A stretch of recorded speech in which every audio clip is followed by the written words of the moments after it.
नमस्कार साथीहरू। आज म तपाईलाई बौद्ध दर्शनको एउटा अत्यन्तै गहिरो र धेरैले गलत बुझेको प्रश्नको उत्तर दिन लागिरहेको छु। निर्वाण प्राप्त गरेपछि चेतनालाई के हुन्छ? कि चेतना सधैँका लागि हराउँछ? कि निर्वाण भनेको शून्य भएर नष्ट हुनु हो? वा चेतना कुनै अर्को संसारमा जान्छ? यदि तपाईले पनि कहिले यस्तो सोच्नु भएको छ भने आजको भिडियो अन्तिमसम्म हेर्नुहोस्, किनभने बुद्धले यस प्रश्नको उत्तर सामान्य भाषामा होइन, अत्यन्त गहिरो दर्शन मार्फत दिनुभएको छ। सबैभन्दा पहिले एउटा कुरा बुझ्नुपर्छ, बौद्ध धर्ममा चेतना अर्थात् विज्ञान कुनै स्थायी आत्मा होइन। बुद्धले भन्नुभयो, चेतना पनि कारण र परिस्थितिका आधारमा क्षण क्षण उत्पन्न हुन्छ र क्षण क्षण समाप्त हुन्छ। हामी अहिले म सोचिरहेको छु, म देखिरहेको छु, म महसुस गरिरहेको छु भन्ने अनुभव गर्छौं, तर वास्तवमा हरेक क्षण नयाँ चेतना उत्पन्न भइरहेको हुन्छ। त्यसैले बौद्ध धर्ममा एउटा सधैँ उस्तै रहने चेतनाको अस्तित्व स्वीकार गरिएको छैन। अब प्रश्न उठ्छ, यदि चेतना क्षण क्षण उत्पन्न हुन्छ भने निर्वाणपछि त्यो चेतनाको के हुन्छ? यसको उत्तर बुझ्न बुद्धले आगोको उदाहरण दिनुभएको छ। कल्पना गर्नुहोस्, एउटा दियो बलिरहेको छ, दियो निभ्यो। अब प्रश्न हुन्छ, यो आगो कहाँ गयो? उत्तरतिर गयो, दक्षिणतिर गयो, आकाशतिर गयो? यस प्रश्नको उत्तर के हुन्छ? आगो कतै गएको होइन।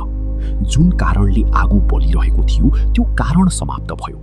कारण समाप्त भएपछि आगो पनि समाप्त भयो। ठ्याक्कै त्यसरी नै लोभ, द्वेष र मोहका कारण जन्म मृत्युको चक्र चलिरहेको हुन्छ। जब यी सबै कारण पूर्ण रूपमा समाप्त हुन्छन्, त्यस अवस्थालाई नै निर्वाण भनिन्छ। यसको अर्थ निर्वाणपछि चेतना नष्ट हुन्छ भन्ने होइन र चेतना कुनै अर्को लोकमा गएर बस्छ भन्ने पनि होइन। बुद्धले भन्नुभयो, यस्तो प्रश्न नै गलत तरिकाले सोधिएको हो, किनभने हामी चेतनालाई कुनै स्थायी वस्तु सम्झिरहेका हुन्छौँ। तर बौद्ध दर्शनमा चेतना कुनै स्थायी वस्तु नै होइन, त्यो त कारणमा आधारित एउटा प्रक्रिया मात्र हो। एकपटक एक भिक्षुले बुद्धलाई सोधे, तथागतको मृत्यु भएपछि उहाँ रहनुहुन्छ कि रहनुहुन्न? बुद्धले यी चारै सम्भावना अस्वीकार गर्नुभयो। उहाँ रहनुहुन्छ, उहाँ रहनुहुन्न, उहाँ दुवै रहनुहुन्छ र रहनुहुन्न, उहाँ नरहनुहुन्छ, नरहनुहुन्न। किन? किनभने यी सबै धारणाहरू स्थायी आत्माको विचारमा आधारित छन्। तर जहाँ आत्मा नै छैन, त्यहाँ यी प्रश्नहरू लागू नै हुँदैनन्। निर्वाणलाई धेरै मानिसहरूले अन्धकार, शून्यता वा अस्तित्वको अन्त्य भनेर बुझ्छन्, तर बुद्धले निर्वाणलाई परम शान्ति भन्नुभएको छ। यो दुःखको अन्त्य हो, लोभको अन्त्य हो, घृणाको अन्त्य हो, अज्ञानको अन्त्य हो। जब यी समाप्त हुन्छन्, त्यही अवस्थामा निर्वाणको अनुभूत हुन्छ। अब अर्को महत्त्वपूर्ण प्रश्न, के जीवित अवस्थामा पनि निर्वाण सम्भव छ? उत्तर हो, सम्भव छ। बुद्ध स्वयं 35 वर्षको उमेरमा बोधि प्राप्त गर्नुभयो। त्यसपछि उहाँ करिब 45 वर्षसम्म जीवित रहनुभयो।